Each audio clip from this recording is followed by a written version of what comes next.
De mi época de joven,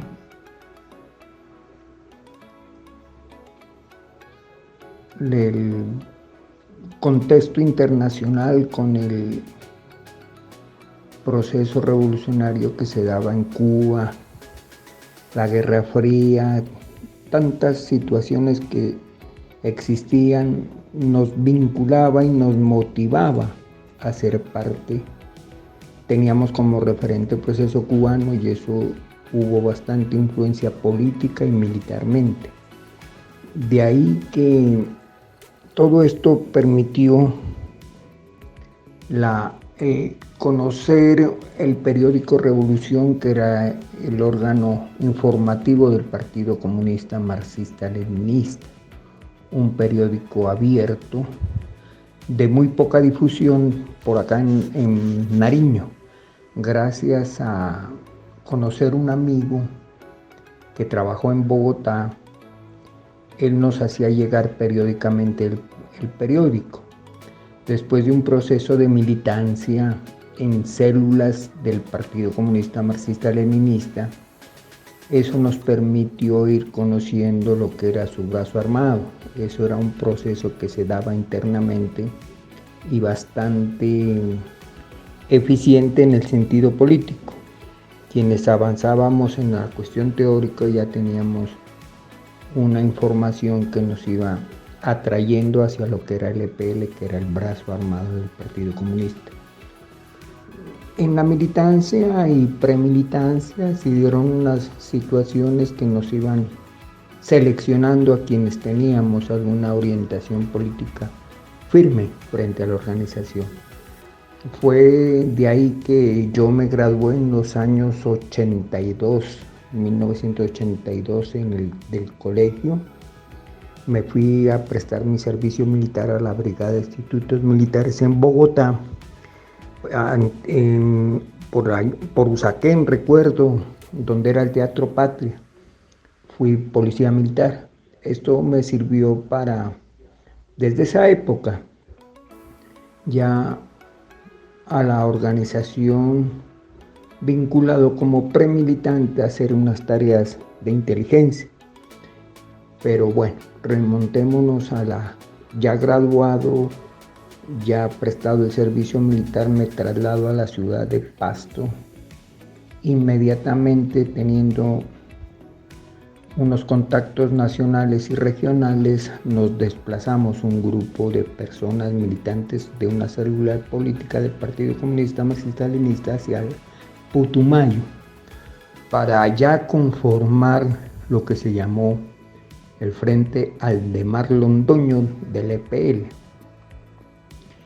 Ya he hecho un trabajo político allá bastante fuerte en el sector de los docentes, de los profesores, y en el sector petrolero se fueron organizando las cosas para conformar el Frente Aldemar Londoño, en el cual hice parte durante 7, 8 años, hasta la desmovilización del 91. Pero toda la vida políticamente he hecho parte de organizaciones de izquierda y cosas irrisorias hasta mi época. Pues todo mundo quien me conoce sabe que yo siempre estuve en las filas antes de la oposición. Hoy orgullosamente somos gobierno, somos un partido de izquierda. Entonces, eso te puedo comentar. Me desmovilicé en el 91 después de un proceso nacional. Esa época era álgida, también se desmovilizó el M-19. Ellos nos sirvieron mucho de punto de referencia. Se dio un debate interno políticamente para tomar esa determinación. Y en marzo, el 1 de marzo del 91, dejamos la dejación de armas y nos vinculamos totalmente a un movimiento político.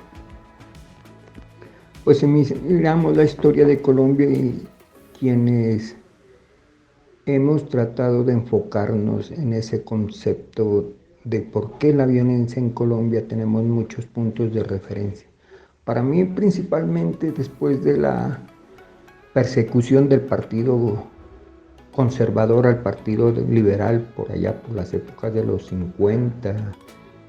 Se remontan a las formaciones de guerrillas campesinas que fueron las de resistencia. Yo creo que uno de los aspectos, causas ha sido la pobreza. Y además, pues considero que es importante tener un punto de referencia, es la situación política que se daban en determinados tiempos. Es muy diferente hoy el contexto político nuestro a los que sucedió en esas épocas. La influencia, como te comento, de la Revolución Cubana, del proceso en Rusia, todo eso contribuyó a que acá muchos movimientos políticos en diferentes partes del país tuviera apoyo total a los movimientos armados. Eso en esa época del 91, de los años 85 era totalmente clandestino. Hoy podemos hablar abiertamente de esta situación, pero en esa época teníamos que tener una férrea militancia de respeto hacia los compañeros, de cuidado hacia los compañeros y no permitir que esto se filtre, porque hay muchos casos de situaciones de gente que la desaparecieron, que la ubicaban y la iban matando. Eso no estaban pensando dos veces porque la guerra es así. Entonces son situaciones políticas en el país que permitieron esos espacios para que los movimientos armados en esa época tengan auge. Lastimosamente después del 91 fue que ya entró con fuerza el narcotráfico a permeabilizar las organizaciones políticas, a tomarse diferentes regiones del país con ese apoyo campesino, con el movimiento de plata, y esto permeabilizó las organizaciones políticas. Hoy creo que todas están transversalmente pasadas por el narcotráfico. Los procesos de paz de los gobiernos anteriores son totalmente diferentes al de hoy, de nuestro presidente Gustavo Petro. Pero independientemente de los criterios de uno, nuestra organización tomó la determinación del dejamiento de armas. Eso fue todo un debate interno frente al contexto nacional e internacional que se daban por allá, por la época de los 91. Claro que sí, uno cree en los procesos, cree en los gobiernos. Se dieron las cosas para desmovilizarnos y luego tomamos otra determinación: no más a las armas, no más a la lucha armada, y tomamos la prioridad del trabajo político. Aunque dentro del EPL hay muchas situaciones que se dieron, gente de otras regiones, de otros frentes tomaron la determinación de no acogerse al proceso de paz, más que todo por los lados de Córdoba, de los Santanderes. Aquí en Nariño también la desmovilización fue casi del 90%. Hubieron compañeros que no creyeron en ese proceso, se aislaron de él, tomaron otros rumbos, pero considero que nosotros como organización, que siempre fuimos disciplinados y siempre estuvimos abiertamente en el debate político, tomamos esa determinación. Ahora, hoy la propuesta de nuestro presidente Gustavo Petro es la paz total. Creo en ella y creo que se están dando las situaciones y el contexto nacional para que hacia un futuro lo tengamos. Es difícil, la situación es no fácil. Dialogar con personas que piensan totalmente diferente, que tienen otros rumbos políticos, económicos y sociales, llegar a acuerdos, sé que es diferente. Pero más sin embargo, creo en la política del gobierno nacional para implementar la paz. Es la única salida que tenemos, porque siempre la oligarquía colombiana nos ha mantenido en guerra y ellos pretenden que sigamos así. Creo que las cosas tienen que cambiar y nosotros tenemos que aportar eso en lo poco o en el gran conocimiento que tenemos hacia el trabajo social para que esto se dé hacia un futuro. Ojalá muy cerca sea posible. Lo más triste y lo más difícil en esos escenarios de guerra es llegar uno a saber que muchos compañeros que compartimos días enteros, noches enteras, travesías enteras, después llegamos a saber que habían fallecido unos en combate. Siempre he comentado quien me vinculó acá en Pasto, acá en Nariño, a estos procesos, alguien muy cercano lastimosamente. Mira cómo son las confrontaciones armadas y lo ideológico. Él murió en un combate con las FARC, porque en esa época éramos enemigos políticos, enemigos militares. Yo no, hoy me pregunto y trato de entender, la izquierda siempre tuvo confrontaciones y siempre hemos tenido ese ego que somos nosotros, nuestra organización la única, y no la otra organización nos las miramos como que ellas no tienen la razón, nosotros sí. Y eso sí, a mí en todos esos años me marcó bastante el haber sabido que este compañero, que en nombre de guerra se conocía como Pedro, falleció en un combate con las FARC. Imagínate cómo son las cosas y uno dice, imposible que en esa época entre movimientos hermanos de guerrillas no haya ni siquiera un acercamiento político, porque donde nos encontrábamos nos dábamos plomo. Así son las cosas y las circunstancias de la vida. Y el enterrar a varios amigos, a varias personas de la comunidad que habían sido asesinadas, muertas, eso es duro, eso es bastante duro. Eso creo que a toda persona que ha estado en los movimientos insurgentes y armados, eso lo marca bastante. ¿Por qué decidí desmovilizarme del Ejército Popular de Liberación? Pues eso te comenté que fue un proceso que se dio político e ideológico a nivel nacional. El mapa de esa época, por allá en los años 90, se daba para que se piense que sí es posible transformar al país desde otro punto de vista, no solo desde el punto de vista armado.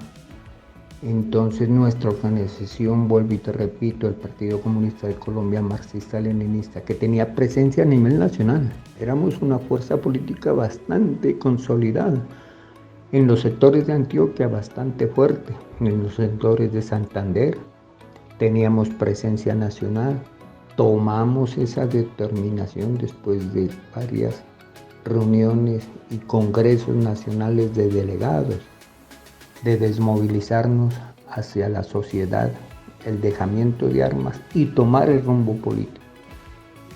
Fue después de la desmovilización del 91, todo nuestro potencial político lo entregamos a la Alianza Democrática M19. Recuerdo que Navarro tomó esas banderas, por a mí lastimosamente les dio otro rumbo, pero bueno, la historia y las circunstancias dirán cómo se siguieron formándose los movimientos políticos y hoy tenemos otros puntos de referencia, ¿no? Que eso nos va a permitir tomar las determinaciones hacia un mejor cambio social, que es lo más importante. El mensaje que les puedo mandar a tus lectores, a la gente, a la sociedad en el momento actual, es de que traten de entender la historia, cómo se ha desarrollado en Colombia. Siempre he sido marcado por habernos determinado como guerrilleros. Para alguienes somos gente que fuimos caníbales, que tuvimos un rótulo de haber sido malos, de haber sido Pero yo creo que las situaciones que se dieron en esas épocas en quienes tomamos esa determinación con todo el respeto de los creyentes, fueron determinaciones que en esa época teníamos una dirección de un partido que nos orientaba hacia dónde íbamos y creíamos que la lucha armada tenía vigencia y fue por eso que tomamos esa determinación. Hoy, en el 2024, considero que la lucha armada ya no tiene ninguna sustentación para ser un brazo armado de ningún partido. Hoy, lastimosamente, y lo digo así, con nombre propio, la lucha armada está mandada a recoger. Hoy no tiene vigencia porque hoy somos gobierno con nuestro presidente Petro, quien también hizo parte de un movimiento armado que fue el M-19, quien también tuvo muchas experiencias de persecuciones, atentados a toda la organización. Entonces, mira tú, en este contexto político, como te repito, en el año 2024 la lucha armada ya no tiene vigencia. Hoy lastimosamente ya todos los viejitos de la época del 91, que han de estar por allá por la misma edad mía, 62, 65, 68 años, ya consideran que eso ya es un negocio que se da para muchos pocos. Este es todo un debate que se ha abierto, ¿sí? Entonces el llamado es a que miremos desde otro punto de vista que hoy es posible la transformación política del país desde el punto de vista político.